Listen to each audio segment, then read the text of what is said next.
Reciban nuestro saludo al iniciar la primera actividad orientadora de la asignatura Pediatría 3. La misma comprende 5 unidades temáticas, en las que estudiarán el proceso de diagnóstico y tratamiento de las enfermedades de los sistemas respiratorio, cardiovascular, renal, nervioso y malignas de la infancia. Además, reafirmarán y consolidarán todos los elementos ya estudiados en la Pediatría 1 y 2.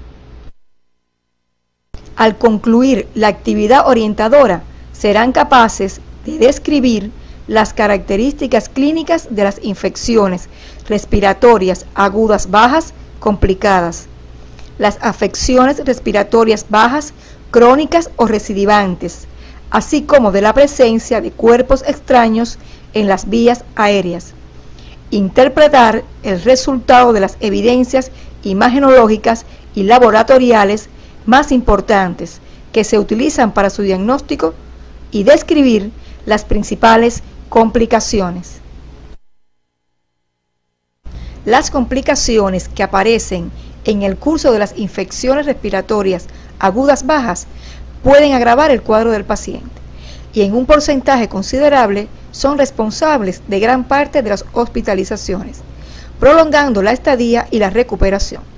Entre ellas la pleuresía, complicación que puede presentarse en las neumonías bacterianas y de otras etiologías, así como el neumatocele y el acceso pulmonar. Dichas complicaciones están relacionadas con factores del huésped y del agente etiológico. Debes recordar de la asignatura Morfofisiología las características anatómicas de la pleura. Fina membrana que se le llama, cuando cubre la superficie interna torácica, pleura parietal, y a la que envuelve los pulmones, pleura visceral. El espacio que se crea entre ambas capas es real y contiene por lo regular de 0,1 a 0,2 mililitros por kilogramos de peso corporal de un líquido claro, que contiene 1,5 gramos de proteína por decilitro y alrededor de 1500 células por mililitro, con predominio de monocitos y un pH de 7,6. La pleuresía es definida como la presencia de líquido en el espacio pleural y se origina por múltiples causas. Suelen aparecer en el curso de una neumonía, por eso se le llama también derrame paraneumónico. El neumococo constituye la causa más frecuente en las neumonías adquiridas en la comunidad en el niño mayor de 2 meses, pero pueden estar presentes otros microorganismos como el estreptococo del grupo beta en los recién nacidos y el Haemophilus influenzae tipo B en niños no vacunados, así como estafilococos y klebsielas. En los países donde la tuberculosis infantil es frecuente, hay que tener presente esta etiología. Las neumonías virales o por micoplasmas pueden evolucionar con derrames pequeños y unilaterales que desaparecen en una semana, de aspecto ceroso, escasas células mononucleares y glucosa normal. Las manifestaciones clínicas están en dependencia de la magnitud del derrame, las que se acentúan en la medida en que éste es mayor y se modifican con los cambios de posición, pero más lentamente cuando se trata de un trasudado. Entre ellas encontramos el dolor torácico, que aumenta con las inspiraciones profundas, la tos y al estirarse, y puede irradiarse hacia el hombro o la espalda, adoptando el niño una postura antálgica. En la medida en que el derrame es mayor, puede aparecer dificultad respiratoria y cianosis. En el examen físico se aprecia a la inspección reducción de la excursión respiratoria, eventual inmovilidad y abombamiento del hemitórax afecto. Puede palparse al inicio un roce áspero de fricción que desaparece al acumularse líquido, disminución o desaparición de las vibraciones vocales, ensanchamiento de los espacios intercostales y en las grandes desviaciones de mediastino, desplazamiento del latido cardíaco de la punta y de la tráquea. Se encuentra a la percusión submatidez en derrames moderados y matidez en los grandes. En el niño mayor sentado, el límite superior de la matidez sigue una línea parabólica, cuya mayor altura se sitúa a nivel de la línea axilar media, llamada curva de Ellis-Damosow. Al examen auscultatorio se evidencia una disminución de los ruidos respiratorios en el área ocupada y soplo pleural. La pleuresía puede clasificarse como pleuresía seca, serofibrinosa y purulenta o empiema. En tu estudio independiente diferenciarás las características clínicas que las distinguen. Dentro de los exámenes complementarios que se realizan para corroborar el diagnóstico del derrame pleural se encuentran los estudios radiológicos de tórax en sus vistas antero-posterior, lateral y pancoas. Es muy útil el ultrasonido porque además cuantifica la cantidad de líquido acumulado y su densidad y manifiesta la presencia o ausencia de tabicamiento. La tomografía axial computarizada permite diferenciar entre enfermedad pleural y parenquimatosa y determinar la existencia o no de tabicamiento. Resulta muy útil la punción pleural, ya que confirma el diagnóstico y hace posible el estudio del líquido, tanto citoquímico como bacteriológico. La conducta terapéutica que se sigue ante estos pacientes está dirigida en primer lugar a la enfermedad de base. La antibiótico-terapia estará en dependencia de la causa infecciosa que se sospeche y debe ser de larga duración. En los empiemas se recomienda el uso de penicilinas y cefalosporinas, ya que penetran bien en la cavidad pleural, no sucediendo así con los aminoglucósidos. La pleurotomía con aspiración y drenaje está indicada en los llamados derrames complicados. En los empiemas crónicos puede ser necesaria la decorticación, que actualmente se realiza a través de técnicas de mínimo acceso. Continuaremos con el estudio de los neumatoceles. Desde el punto de vista conceptual, se define como una formación adquirida de contenido aéreo y de paredes delgadas, formadas por el parénquima pulmonar adyacente, que aparecen generalmente en las primeras 3 semanas de una neumonía lobar o segmentaria, o en bronconeumonías con zonas donde confluyen focos inflamatorios. Por tal razón, algunos los denominan neumatoceles postinfecciosos, secundarios generalmente a infecciones por estafilococos, streptococos, piógenos y Haemophilus influenzae tipo B o bacterias gram negativas. Te sugerimos que profundices a través de la literatura recomendada en los 2 mecanismos fisiopatológicos que fundamentan su producción. Los neumatoceles, en la gran mayoría de los casos, constituyen un hallazgo imagenológico, sin síntomas característicos. Sus manifestaciones clínicas están relacionadas con las diferentes formas de evolución, atelectasias, neumotórax y accesos pulmonares. Por tal motivo es importante que profundices en las características clínicas y radiológicas de cada una de ellas. En su manejo es importante que puntualices en los criterios para evaluar el alta, los cuales estarán basados en las características clínicas, imagenológicas y humorales. Si los bordes son nítidos, sin zonas inflamatorias, el hemograma y la eritrosedimentación son normales y el enfermo está clínicamente bien, después de cumplir el tratamiento antibiótico por 3 o 4 semanas, el paciente se pondrá en observación con radiografías periódicas.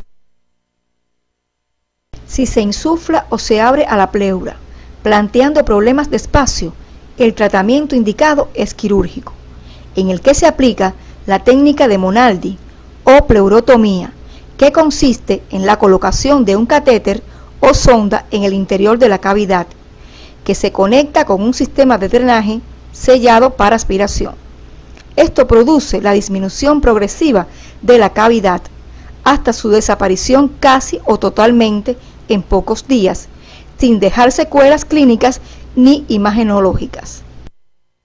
El absceso pulmonar es otra afección que puede aparecer como complicación intratorácica de las infecciones respiratorias bajas, sobre todo las neumonías causadas por microorganismos piógenos aerobios, como el Staphylococcus aureus y Klebsiella. Es una lesión necrótica, supurativa, única o múltiple. Se trata de una colección purulenta no tuberculosa, localizada en el parénquima pulmonar. Puede ser de dos tipos: primario, cuando no existe ningún antecedente evidente, y secundario, a diversas circunstancias patológicas. Y estos, a su vez, pueden ser únicos o múltiples. Lo padecen 2 veces más los pacientes del sexo masculino y se localizan con mayor frecuencia en el pulmón derecho. Si el neumatocele está localizado junto a la pleura, no se dará alta al paciente hasta que esta afección comience a disminuir. El tratamiento habitualmente es expectante, sin tomar ninguna medida, aunque el tamaño de la cavidad hay que seguirlo evolutivamente por imagenología, especialmente por ultrasonografía torácica. Esta afección debe sospecharse ante un cuadro clínico de fiebre en picos mantenida, escalofríos, dificultad respiratoria, dolor torácico o abdominal, toma del estado general, anorexia y pérdida de peso. En el niño mayor puede aparecer hemoptisis, seguida de vómica, como consecuencia de la abertura del absceso en el bronquio. La reaparición de fiebre en un niño con neumonía o el mantenimiento de aquella por 2 a 4 días después de iniciado un tratamiento adecuado nos debe hacer sospechar esta complicación. En el examen físico se aprecia a la percusión matidez o submatidez en la zona afectada, a la auscultación estertores húmedos, crepitantes o subcrepitantes, broncofonía, soplo tubario y menos frecuente soplo cavernoso. Si los accesos son pequeños, las manifestaciones estetoacústicas pueden no existir o ser muy discretas, como una alteración del murmullo vesicular. Dentro de los exámenes complementarios que se realizan para corroborar el diagnóstico, puntualizarás en los hallazgos radiológicos, donde puede apreciarse una cavidad con nivel hidroaéreo que cambia, según la posición en que se coloca el enfermo, de al menos 2 centímetros con una pared definida. También puede observarse de aspecto cuneiforme en una vista y redondeada en otra, más densa y gruesa hacia la periferia, y que puede presentar en su evolución hacia el centro zonas más claras. El ultrasonido del tórax es útil para el diagnóstico precoz y el seguimiento de los pacientes. La tomografía axial computarizada permite obtener una mejor definición y localización anatómica del absceso. Otro de los complementarios son los estudios bacteriológicos de la expectoración o del material aspirado por broncoscopía, así como el hemocultivo o medulocultivo, este último 2 veces con más positividad. Casi siempre se comenzará con un tratamiento médico conservador, al que seguirá un tratamiento médico quirúrgico cuando los pacientes no presentan una evolución satisfactoria en pocas semanas. En tu estudio independiente profundizarás en las diferentes opciones de tratamiento antibiótico, según la edad y la bacteria sospechada o encontrada. Para ello debes consultar la bibliografía básica y complementaria que aparece en el CD de la asignatura. Continuaremos con el estudio de las afecciones respiratorias bajas crónicas o recidivantes, que serán aquellas cuya duración excede 4 semanas, sin mejorar de manera ostensible, y o se repite con las mismas características generalmente en un periodo de pocos meses o años. De acuerdo a su origen se agrupan en infecciosas y no infecciosas. Dentro de las de etiología infecciosa se encuentran las micóticas, las virales, las bacterianas y otros gérmenes, como el Mycoplasma pneumoniae, que puede producir neumonías atípicas de varias semanas de evolución. Dentro de las no primitivamente infecciosas se ubica el asma bronquial, la fibrosis quística, el déficit inmunológico, los cuerpos extraños en vías aéreas inferiores, alteraciones congénitas o adquiridas del aparato respiratorio y del esófago, entre otras, las que te sugerimos resumir a través de la literatura recomendada para el tema. Las manifestaciones clínicas que nos pueden hacer sospechar una afección respiratoria crónica se agrupan en manifestaciones pulmonares y extrapulmonares. Dentro de las pulmonares se presenta la tos, la expectoración, la hemoptisis, el dolor torácico, la respiración ruidosa, la disnea, el estridor, el tiraje, el tórax hiperinsuflado, las alteraciones del murmullo vesicular, así como los estertores sibilantes y húmedos. Se agrupan en las manifestaciones clínicas extrapulmonares la fiebre, los escalofríos y sudoraciones, la pérdida de peso, la detención del crecimiento, la anorexia, las náuseas, la fatigabilidad, la debilidad y la astenia, la cefalea, la rinorrea y otorrea, así como la cianosis, los dedos en palillo de tambor y las uñas en vidrio de reloj. La asociación de varias de estas manifestaciones sugiere una afección respiratoria crónica. En el niño, manifestaciones como el no aumento de peso y talla, astenia, respiración ruidosa y disnea son más frecuentes que la tos, síntoma este fundamental en una afección respiratoria crónica en el adulto. Para arribar al diagnóstico de estas patologías crónicas o recidivantes, se deben tener en cuenta algunos conceptos de la práctica médica diaria que nos pueden encaminar de manera correcta hacia el mismo. En el primer año de vida, un niño normal puede presentar varias infecciones respiratorias altas agudas. Se pueden presentar infecciones respiratorias crónicas altas, pero sin participación de la parte baja del aparato respiratorio. La confección de un buen expediente clínico es decisivo en el diagnóstico de estas enfermedades, lo que permite realizar las investigaciones complementarias pertinentes. Siempre se debe pensar en las afecciones más frecuentes, sin dejar de considerar otras entidades más raras que manifiestan cuadros similares. Es importante precisar el diagnóstico correcto precozmente. De esto dependerá el pronóstico. El deterioro pulmonar conduce en muchas ocasiones a una insuficiencia respiratoria crónica. Los diagnósticos tardíos o erróneos impiden una terapéutica adecuada y precoz.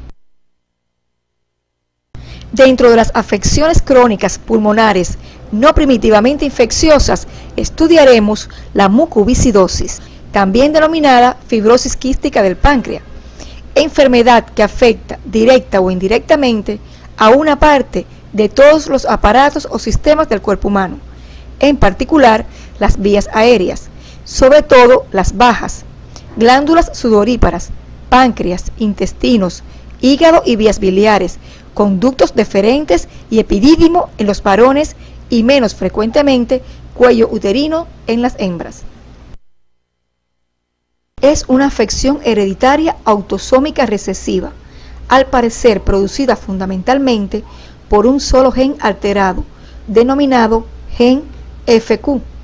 Este gen se localiza en el brazo largo del cromosoma 7. Este tema será abordado en una discusión de caso clínico durante la presente semana y debes para ello profundizar a través de la bibliografía básica y complementaria que aparece en el CD de la asignatura. La bronquiectasia es también otra afección crónica pulmonar no primitivamente infecciosa.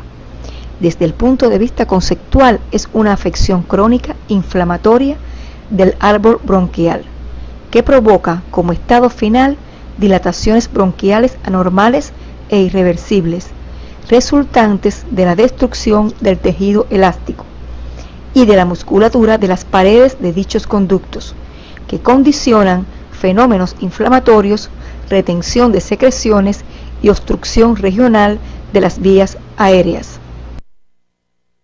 Pueden ser congénitas o adquiridas.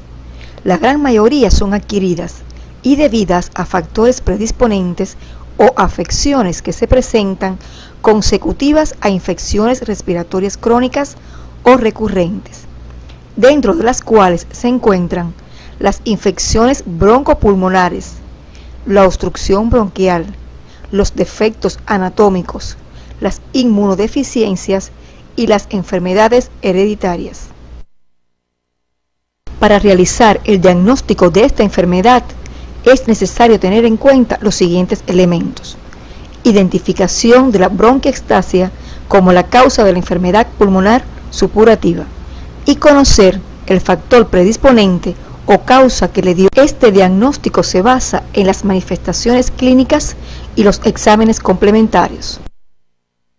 En el cuadro clínico puede recogerse el antecedente de sarampión, tosferina, tuberculosis u otras infecciones respiratorias o presencia de una enfermedad importante como el asma, la fibrosis quística y deficiencias inmunológicas. También es posible encontrar la historia de una atelectasia mantenida o de una neumonía recurrente o persistente, o el antecedente de la aspiración de un cuerpo extraño en meses anteriores. Es importante tener presente que varía desde un cuadro asintomático hasta uno bien florido. La tos está presente en más del 80% de los pacientes y puede ser el único síntoma durante meses, la llamada fase seca. En los casos avanzados es posible encontrar manifestaciones de neumopatía crónica con signos de hipoxia tisular. También se presentan manifestaciones clínicas propias de las exacerbaciones infecciosas bacterianas.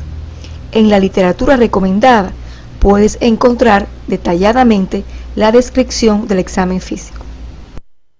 Los exámenes complementarios que se indican para orientar el diagnóstico son radiografía simple de tórax, tomografía axial computarizada, broncografía, broncoscopía, rayos X de senos paranasales, análisis de electrolitos en el sudor, estudios inmunológicos microbiológicos, pruebas de Mantoux, estudios hematológicos u otros en dependencia de la sospecha clínica y pruebas de función pulmonar.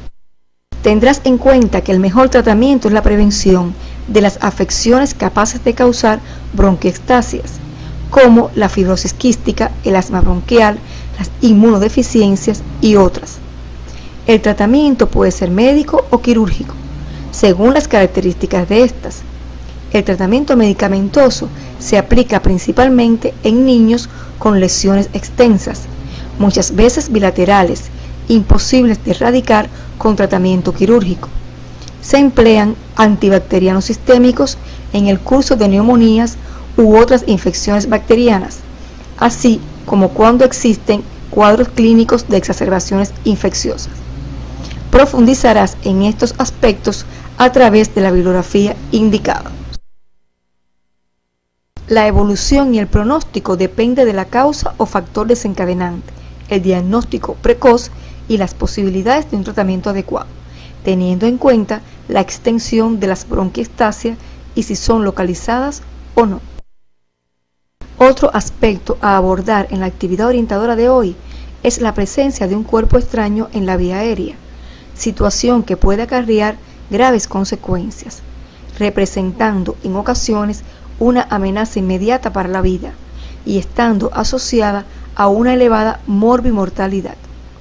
Su frecuencia aumenta alrededor de los 2 años, en que el niño comienza a conocer el mundo.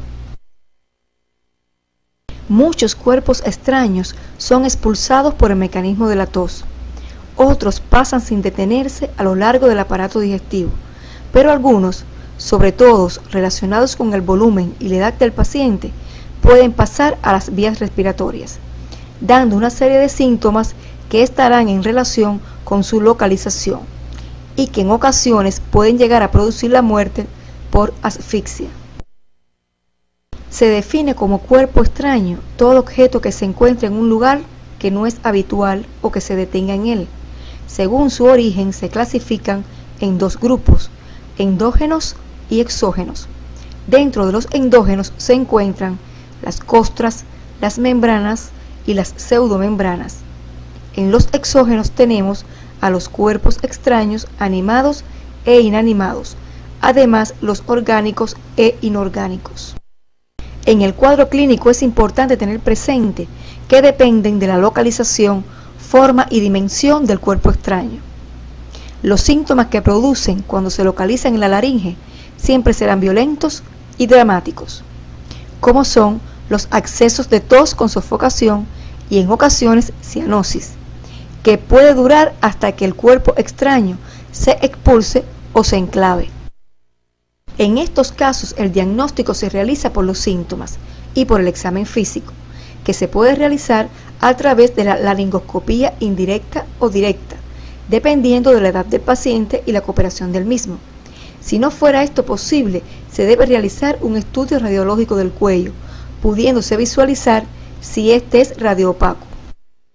Los que se localizan en la tráquea pueden ser aún más dramáticos, y es uno de los que con más frecuencia produce la muerte por asfixia, sobre todo si está por debajo del cuarto anillo traqueal, donde una traqueotomía no podría resolver una vía aérea.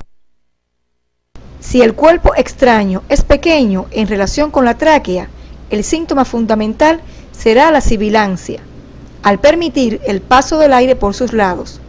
En este caso, el diagnóstico se realiza por los antecedentes, los síntomas y el rayo X de tórax antero, posterior y lateral, si el cuerpo extraño es radiopaco, y el tratamiento a través de una endoscopía, la cual permite la extracción. Si los síntomas explicados en la laringe y la tráquea desaparecen de forma súbita, debemos relacionarlo con el paso del cuerpo extraño al bronquio, por lo cual es importante evaluar con sumo cuidado la evolución, el examen físico y la indicación de radiografía de tórax en ese momento, y aún siendo negativo, repetir a las 48 horas. El tratamiento indicado en este caso es la broncoscopía, con visualización y extracción del cuerpo extraño. En los cuerpos extraños olvidados, para realizar la extracción hay que llegar hasta la toracotomía. Tendrás en cuenta que el mejor tratamiento es la prevención. Pueden presentarse complicaciones desde los procesos respiratorios a repetición en los cuerpos extraños olvidados hasta la muerte súbita en algunos casos por el cuerpo extraño o relacionado con la anestesia o maniobras. Es importante que revises la galería de imagenología, donde aparecen imágenes radiológicas que te ayudarán a consolidar los conocimientos acerca de este tema. Para finalizar la actividad orientadora de hoy, arribamos a las siguientes conclusiones. Las complicaciones que aparecen en el curso de las infecciones respiratorias agudas bajas pueden agravar el cuadro del paciente y en un porcentaje considerable son responsables de gran parte de las hospitalizaciones, prolongando la estadía y la recuperación del paciente. En las afecciones respiratorias crónicas y recidivantes, es importante precisar el diagnóstico de manera rápida, ya que de esto depende el pronóstico del paciente, y así evitar el deterioro pulmonar capaz de conducir en muchas ocasiones a una insuficiencia respiratoria crónica. Los diagnósticos tardíos o erróneos impiden una terapéutica adecuada y precoz. La aspiración de cuerpos extraños puede ser prevenida.